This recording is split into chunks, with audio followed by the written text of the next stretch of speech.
Dans la séance précédente, on a vu la théorie des avantages absolus de Adam Smith qui a présenté une limite qui est la suivante, qu'un pays n'a pas droit de participer au commerce international pour un bien quelconque tant qu'elle ne présente pas un avantage absolu pour ce bien. Maintenant, on va voir la théorie des avantages comparatifs de David Ricardo, qui est la théorie des avantages comparatifs. Alors, pour cette théorie, on voit qu'un pays a le droit de participer au commerce international malgré qu'elle ne présente pas un avantage absolu. Mais plutôt il doit avoir un avantage comparatif pour un bien quelconque, c'est-à-dire dans la production d'un bien dont il a un coût d'opportunité qui est inférieur à celui des autres pays. D'abord, on va expliquer qu'est-ce qu'un coût d'opportunité. Alors, le coût d'opportunité d'un bien quelconque, c'est la quantité du bien d'un autre bien, c'est-à-dire le coût d'opportunité d'un bien X, c'est la quantité du bien Y qu'un État doit abandonner afin de produire une unité supplémentaire de ce bien X. Pour mieux comprendre ce coût d'opportunité, on va présenter un exemple, c'est celui du Portugal et l'Angleterre. Ces deux pays, on suppose qu'ils produisent deux types de biens, à savoir le vin et les draps. On va voir un tableau, le tableau suivant, qui présente la structure des coûts de production par nombre d'heures de travail nécessaires à la production d'une seule unité de bien. Dans ce tableau, on voit clairement que le Portugal a un avantage absolu pour les deux biens, puisque le Portugal produit le vin à 80 heures, tandis que l'Angleterre, il le produit à 120 heures. Pour le drap, le Portugal, il le produit à 90 et l'Angleterre à 100. Alors, on voit clairement que selon Adam Smith, l'Angleterre, elle doit être exclue du commerce international selon la théorie des avantages absolus. Alors, Ricardo, il montre le contraire en calculant le coût d'opportunité. Alors, pour décider si l'Angleterre ou le Portugal peuvent participer au commerce international, on doit d'abord calculer le coût d'opportunité pour chaque bien. Le coût d'opportunité du vin, il présente la quantité du drap à laquelle le pays doit abandonner afin de produire une unité supplémentaire du vin. Et vice-versa pour le drap. Le coût d'opportunité du drap, c'est la quantité du vin à laquelle le pays doit abandonner afin de produire une unité supplémentaire de vin. On voit clairement le tableau après le calcul des coûts d'opportunité. Il y a pour calculer le coût d'opportunité du vin, on va faire 120 qui est le coût absolu du vin de l'Angleterre sur 100 qui est le coût absolu du drap. 120 sur 100, c'est 1,2. Et par la même méthode, on va calculer le coût d'opportunité du drap pour l'Angleterre, le coût d'opportunité du vin pour le Portugal et le coût d'opportunité du drap pour le Portugal. Alors, en analysant les données du tableau précédent, on va avoir les déductions suivantes. C'est que l'Angleterre doit renoncer à 1,2 unité de drap pour produire une unité supplémentaire de vin, alors que le Portugal doit en renoncer seulement 0,88 unités. Pour le Portugal, il doit renoncer à 1,125 unités de vin, afin de produire une unité supplémentaire de drap, alors que l'Angleterre doit en renoncer à 0,83 seulement. On constate ainsi que le coût d'opportunité du vin en Angleterre est supérieur au coût d'opportunité du vin au Portugal. Le coût d'opportunité du drap au Portugal est supérieur au coût d'opportunité de drap à l'Angleterre.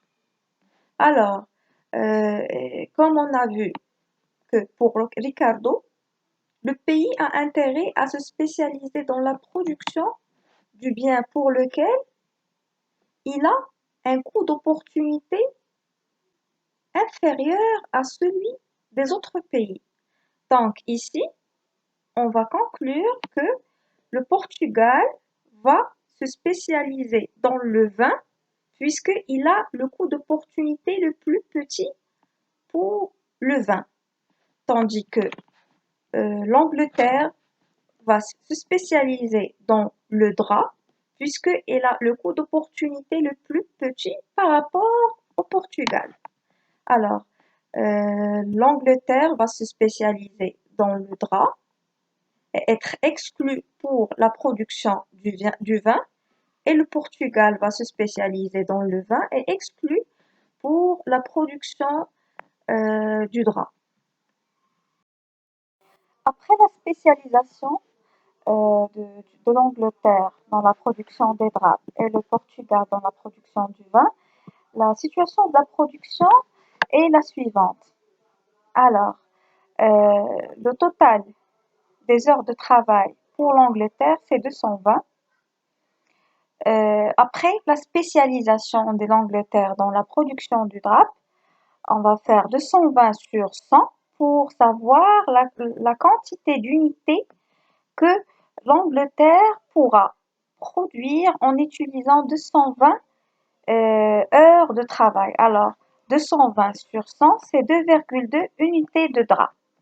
Alors, on constate qu'il y a une augmentation dans les unités à produire après la spécialisation d'Angleterre dans la production du drap. Et la même chose pour le vin, pour le Portugal. Alors, après la spécialisation du Portugal dans la production du vin, on va calculer les unités que le Portugal peut produire en utilisant 170 heures de travail. Alors, 170 sur 80, c'est 2,1, plutôt 2,125 unités de vin, contre 2 unités avant la spécialisation du Portugal dans la production du vin.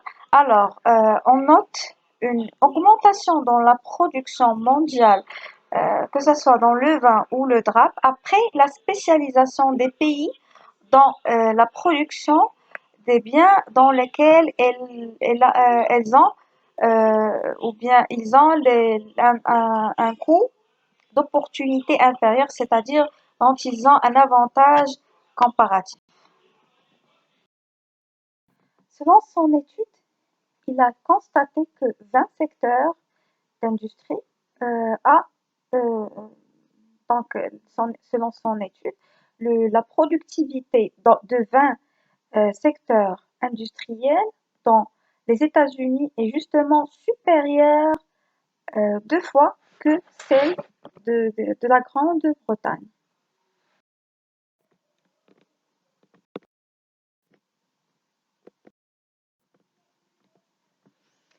Parmi les limites de la théorie ricardienne des avantages comparatifs, c'est que Ricardo, dans cette théorie, il a été subjectif, c'est-à-dire il n'a pas été objectif. Pourquoi? Parce qu'il a pensé à l'intérêt, premièrement à l'intérêt de son pays qui est la Grande-Bretagne. Alors, il a essayé de faire cette théorie pour que son pays se focalise et se concentre surtout sur les secteurs industriels, c'est-à-dire l'industrie.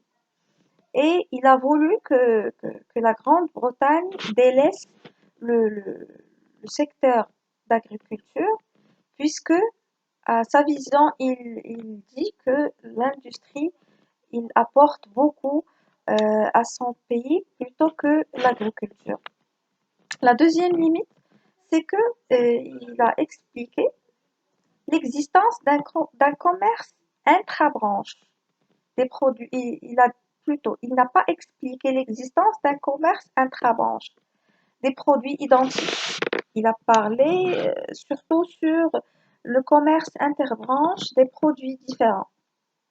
Dans son étude, il a pris le drap et le vin, c'est-à-dire deux produits qui sont différents, c'est-à-dire le commerce interbranche.